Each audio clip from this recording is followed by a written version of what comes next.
मनपूर्वक स्वागत. आज आपण आलो आहोत एका वेगळ्या जोडीकडे आणि ती जोडी म्हणजे गणेश गुगे सर आणि वर्षा ठाकूर मॅम आणि त्यांच्याशी गप्पा मारणार आहोत. तर चला गप्पा मारायला सुरुवात करूया. नमस्कार सर. नमस्कार. नमस्कार मॅम. कसे आहात? I am fine.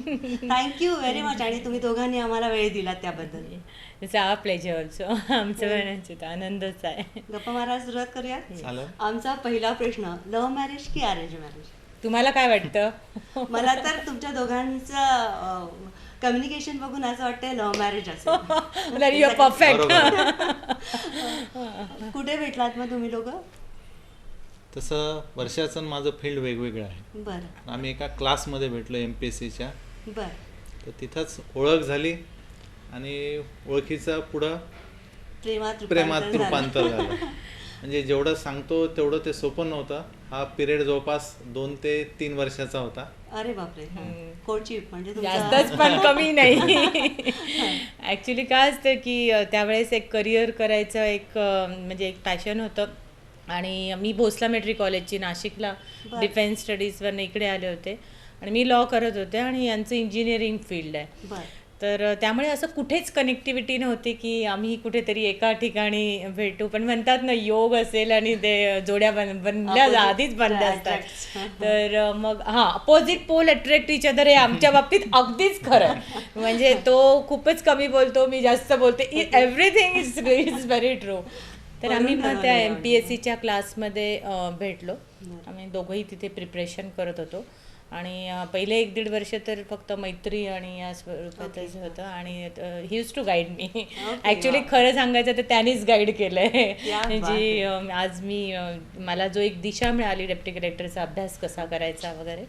आणि मग त्याचं रूपांतर प्रेमात झालं आणि मग लग्न. अच्छा. मग प्रपोज कोणी कुणाला केलं पहिले? सांग रे. आता आम्हा दोघांनाही खरं म्हणजे आठवत नाही. बऱ्याचदा आमचे असं विचारल्यानंतर ती म्हणते की मीच केलं आणि मला वाटतं मी केलं असं. It was so natural. आणि व्हॅलेंटाईन्सला त्यांनी, मला असं वाटतं की व्हॅलेंटाईन्स याच्यात फार महत्वाचं आहे. व्हॅलेंटाईन्स डेला त्यांनी सरप्राईज केलं होतं आणि इट वॉज अ प्रपोजल. असं हे झालेलं. आणि मग घरी कोणी सांगितलं आणि घरनं काही अपोजिशन वगैरे किंवा स्ट्रगल होतं? तसं सांगायला गेलं तर दोघांच्या घरचे, आई आणि वडील दोन्ही नोकरीला होते. वातावरण फ्री होतं आणि असा मोठा काही प्रश्न आला नाही. पहिल्यांदा वर्षाने तिच्या घरी सांगितलं. नंतर माझ्या घरच्यांना सांगण्याची तशी गरज पडली नाही. आपोआपच त्यांना कळालं ते माझ्या ऐकून वागण्यावरूनच. आणि आम्ही इथेच अभ्यास करायचो. तर मी यांच्याच घरी यायचे अभ्यासाला वगैरे. आणि माझ्या घरी intercaste marriage is a very common म्हणजे माझ्या आईबाबांचं इंटरकास्ट आहे, आम्ही तिघी बहिणींचंही इंटरकास्ट आहे आणि भावाचंही इंटरकास्ट आहे. पण इथलं हे इंटरकास्ट मॅरेज फर्स्ट होतं. पण मला त्यांनी खूप इझिली ॲक्सेप्ट केलं. आणि माझ्या सासऱ्यांनी, सासू आणि माझ्या नंदा असं फ्रेंडली आम्ही नेहमी यायचे. आणि त्याच्यानंतर काहीच असं वेगळं नव्हतं. तर it was like a arrange marriage. म्हणजे माझे डेप्टी कलेक्टर्स म्हणतात की तुमच्या मॅरेजमध्ये काही फार मजा झाली नाही, फारच अरेंज मॅरेज सारखं होतं. But it was very well supported. मग संसार सुरू झाला, लग्न झाला, एकदम छान, अगदी म्हणजे काय कुठलंही स्ट्रगल न होता. मग घरामध्ये तापट कोण आहे? भांडणं कशावरनं होतात? भांडणं तर भरपूर होतात आणि व्हायलाही पाहिजे. डिफरन्स ऑफ ओपिनियन आहे. बट काय असतं की तो दिसतो माइल्ड पण तो ॲग्रेसिव्ह आहे. बरं. आणि पण बऱ्याचदा आमच्यात ना खूप कॉन्सेप्ट क्लिअर आहेत बऱ्याच गोष्टींची. त्यामुळे भांडणं झाले तरी ते तिथले लगेच आम्ही विसरून जातो. आणि 10 मिनिटात पुन्हा दुसऱ्या जेव्हा विषयाकडे येतो तेव्हा पहिलं भांडण अजिबात आठवत नाही. I think that is the best part. म्हणजे तो होल्ड करून ठेवत नाही. आणि कधी कधी डिफरन्स ऑफ ओपिनियन येतो. काही स्ट्रेसमध्ये काही गोष्टी असतात किंवा इतकं काम असतं आणि त्याच्यामध्ये मग घर आणि बाहेरचं दोघांनाही सांभाळणं, तारेवरची कसरत. पण ॲज सच असं मोठा इश्यू काही होत नाही. तर ते छोटे छोटे असतात, ते छान याच्यातले वाजत राहतात आणि मग ते तसेच मिटतात. त्याची फ्रिक्वेन्सी आता कमी झाली. हो, आफ्टर 40. कारण आता रिअलायझेशन झालं की आपण फारच क्षुल्लक इश्यूवरून ती मॅच्युरिटी आता आलेली आहे. आणि असं आहे एकंदरीत. बरं, कॉलेजला असताना किंवा आता मूवीज, नाटक गाणं मूवीज आवडतं? म्हणजे नाही, आपण सगळंच बघतो आम्ही हो? म्हणजे काहीच क्या सोडत नाही बात असं आहे. म्हटलं तर चालेल. म्हणजे पर्टिक्युलरली पीव्हीआर टॉकीज झाल्यानंतर मात्र रविवारच ना दर रविवारी जवळ म्हणजे आजची पण इव्हन 4:30 वाजताचे रुस्तमचे आमचे आहे का? बुक माय शो मध्ये बुक आहेत ते. बरोबर, क्या बात आहे. म्हणजे बाकीच्या बऱ्याचशा गोष्टीमध्ये डिफरन्स ऑफ ओपिनियन असलं तरी सिनेमामध्ये मात्र आम्ही आणि आम्हाला असं वाटतं की ते सोबत जाणं, आम्ही जास्त पिक्चरपेक्षा ते सोबत जाणं एकमेकांना, ते मित्र म्हणून आम्ही जास्त मित्र आहोत म्हणजे याच्यामध्ये. आणि ती मैत्री टिकवण्याकडे आमच्या दोघांचा खूप कल असतो. तर त्याच्यामुळे मग ते सीसीडीत जाऊन कॉफी पिणं किंवा मग पिक्चरला जाणं किंवा बाहेर कुठेतरी असं एक लॉंग ड्राईव्हला जाणं, या गोष्टी आम्ही कटाक्षाने पाळतो. कारण त्यांनी आमचं फ्रेशनेस आणि जी मैत्रीतली जी हे आहे प्रगल्भता आणि एकमेकांना जाणून घेण्याचं, आणि स्पेस तर देतोच एकमेकांना, पण त्या स्पेसमध्ये पुन्हा मग ती जवळीकता अजून जास्त स्ट्रॉंग आहे. क्या बात आहे, सुपर. अच्छा, आता रिसेंटली आता तुम्ही सगळेच मूवी बघता, कुठला आवडला? मराठी, हिंदी? रिसेंटली म्हणला तर अक्षय कुमार माझा आवडता नट आहे. एअरलिफ्ट आवडला सिनेमा त्याचा. आणि रुस्तम पण ट्रेलर पाहिल्याच कळालं की चांगला असणार आहे सिनेमा. आणि म्हणजे तो एअर होस्टेसचा होता ना, तो पण निर्जा. एक निर्जा, तो पण आम्ही खूप वाटला. मी मुलींनाही घेऊन गेले होते त्याच्यात. आणि म्हणजे छोटीचा असेल तर मी छोटीला घेऊन जाते, पण नॉर्मली दोघं जण आम्ही रोमॅन्टिक पिक्चर जेवढ्या आवडीने एन्जॉय करतो तेवढेच बाकीचे मराठी पिक्चर पण आम्हाला दोघांना रोमॅन्टिक खूपच कपल आवडतात. असं आम्ही म्हणायला काही हरकत नाही.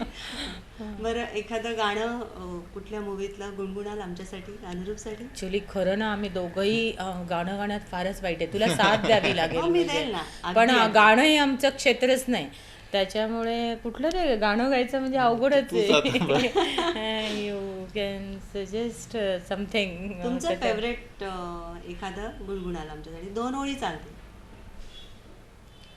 चलते चलते मेरे ये गीत याद रखना, कभी अलविदा ना कहना, कभी अलविदा ना कहना, रोते हंसते गुनगुनाते रहना, कभी अलविदा ना कहना, कभी अलविदा ना कहना.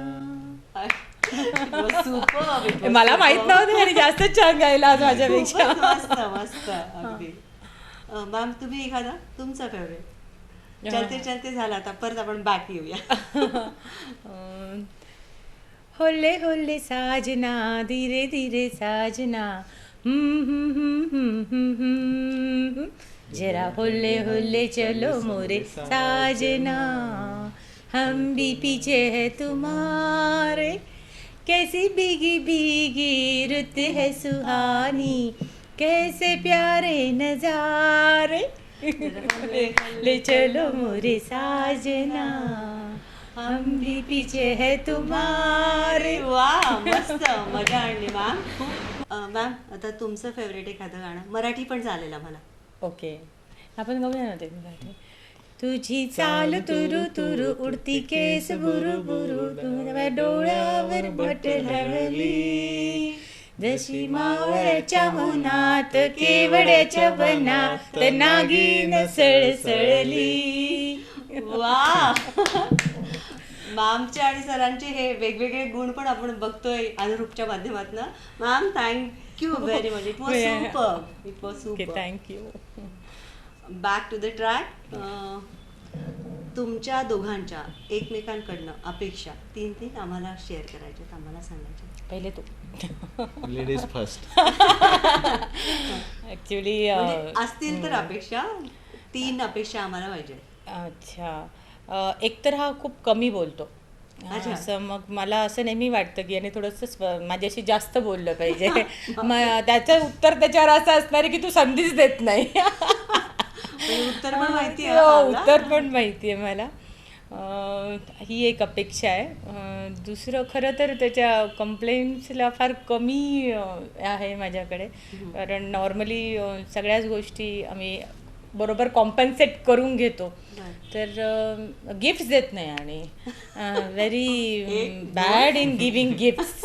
अर्लियर पण नव्हता आणि आता पण आता असं वाटतं मला की 40 नंतर त्यांनी गिफ्ट थोड्या दिल्या पाहिजे स्पेशल ऑकेजन्सला. अजून फार छोट्या अपेक्षा सर तुम्ही आता मी टेक्निकल माणूस आहे, इंजिनियर. माझ्या उलट्या अपेक्षा आहे की यांनी कमी बोलायला पाहिजे जरा, आणि आता ह्या वयात काय गिफ्टची अपेक्षा धरायची. म्हणजे ते रिजेक्ट करून टाकलेले. दोन्ही अपेक्षा सरांनी सांगितले की आता या वयात गिफ्ट कशाला, आणि कमी बोलायला पाहिजे, म्हणजे तिने कमी बोलायला पाहिजे म्हणजे मग मी बोलेल असं. नाही पण ते एक गाणं आहे ना उम्र की सीमा हो ना जन्म का हो बंधन प्यार करे कोई तो देखे केवल मन. सर मन बघा, वय नका बघू. आमच्या अनुरूपच्या माध्यमातून आम्हाला प्रॉमिस हवंय की आता तुम्ही इथून पुढे गिफ्ट देणार आहात मॅमला. प्रयत्न करेन नक्कीच. Okay done. म्हणजे सर म्हणाले प्रयत्न करणार आहे, म्हणजे मिळतील मॅमला नक्की गिफ्ट. थँक्यू आणि सॉरी बोलायचं असेल तर अनुरूपच्या माध्यमातून तर तुम्ही कुणाला? थँक्यू तर मला दोन्ही फॅमिली मेंबर्सला आहेत, म्हणजे माझे सासरे, माझ्या घरचे सगळे मेंबर्स. कारण हा जॉब न सोपा नाही आहे आणि एक लेडीजला घरातलं सांभाळून बाहेरचं सांभाळायचा वेळच नाही आहेत, आणि आलो तरी बऱ्याचदा मी स्ट्रेस घेऊन येतो. तर या सगळ्या गोष्टीत इतकं सांभाळून घेतात हे सगळे लोक. आणि हॅट्स ऑफ टू गणेश. तो तर नवरा म्हणजे नवरा तर आहे पण मित्र जास्त आहे, आणि असा बोलणार नाही, पण जेव्हा माझ्या कसोटीचे क्षण असतात, जेव्हा ती लोडला मला काही प्रॉब्लेम्स होते किंवा स्ट्रेसचे असतात, तेव्हा तो न बोलता येऊन माझ्या क्वार्टरमध्ये राहणार आणि तिथून अपडाऊन करणार आणि कधीच सांगणार नाही. पण त्यावेळेस इतकं हळूवारपणे त्याचा सपोर्ट असतो मला सगळ्या गोष्टीमध्ये, आणि माझी स्पेस खूप छान जपतो तो. तर माझी आई बाबा ज्यांनी मला इथपर्यंत घडवलं, माझे सासरे, माझ्या नंदा, भाऊ, माझा भाऊ तर माझा बेस्ट फ्रेंड आहे, आणि बहीण आणि मुली पण दोघीजणी इतक्या मॅच्युअर्ड आहेत. तर त्यांनी छोट्या कंप्लेंट्स केल्या असतात की तो बसस्टॉपवरच आहे, बाकीच्या आईसारखं थोडंसं कर, पण व्हेरी मॅच्युअर्ड. मोठी आता 12वीला आहे कमेन्सला. तिला फर्स्ट डेच्या ॲडमिशनला सुद्धा मला सकाळी सोडून संध्याकाळी यावं लागलं, जेव्हा सगळ्यांचे आई बाबा तिथे 2-2 दिवस हॉल्ट करत होते. पण ती म्हटली अगं तू जा, आय एम इंडिपेंडंट, आणि मला माहिती आहे की तुझ्या मागे किती स्ट्रेस आहे. सो हा सगळाच एकंदरीत माझा जो फॅमिली आणि फ्रेंड्सचा सपोर्ट आहे, आणि त्याच्यामुळे I want to say a big thank you and sorry to Ganesh की बऱ्याचदा वेळ देता येत नाही, आणि बऱ्याच गोष्टींमध्ये म्हणजे मी तेवढं जस्टिस देऊ शकत नाही त्याला, पण ही इज मास्टरपीस बॉय. क्या बात आहे सर. सर तुम्ही काय सांगाल? थँक्यू म्हणायचं तर वर्षांनी सांगितल्याप्रमाणे दोन्ही फॅमिलीज, याच्यामध्ये माझे आई वडील असतील, बहिणी असतील. वर्षाला थोडा जास्त स्ट्रेस झाला की तिची आई म्हणजे तिची बेस्ट फ्रेंड आहे, माझ्या आई अगोदरपासून, अजूनही तिची आई तिलाच नेहमी सावरते. आणि माझी मोठी मुलगी पर्टिक्युलरली, की जिने कधीही कुठल्याही प्रकारचा आम्हाला त्रास दिला नाही. म्हणजे नेहमी ती असं वाटलंच नाही, कधी कधी असं वाटतं की तिने लहानपणीच ती मोठी झालेली आहे. कारण वर्षा त्यावेळेला बाहेर राहायची, मग 2 वर्ष असतानाच मी एसडीओ सिल्लोडला होते. ती माझ्याकडे व्यवस्थित राहायची, आणि तिचं माझं म्हणजे आम्ही वाटून घेतलेले. मोठी मुलगी माझ्याकडे, वर्षाकडे छोटी. बघू अजून वेळ आहे, बहुतेक छोटी पण माझ्याकडे येऊन तर असं आहे. टचवूड, म्हणजे we really have a very nice support, म्हणजे ब्लेस्ड विथ द फॅमिली. इथे कोण असतं सोबत? सासूबाई माझ्या लवकर एक्सपायर्ड झाल्या, पण सासरे माझ्यासोबत आहेत. सासरे येतील? हो, शुअर. सुनेबद्दल हो, शुअर. बोलवता?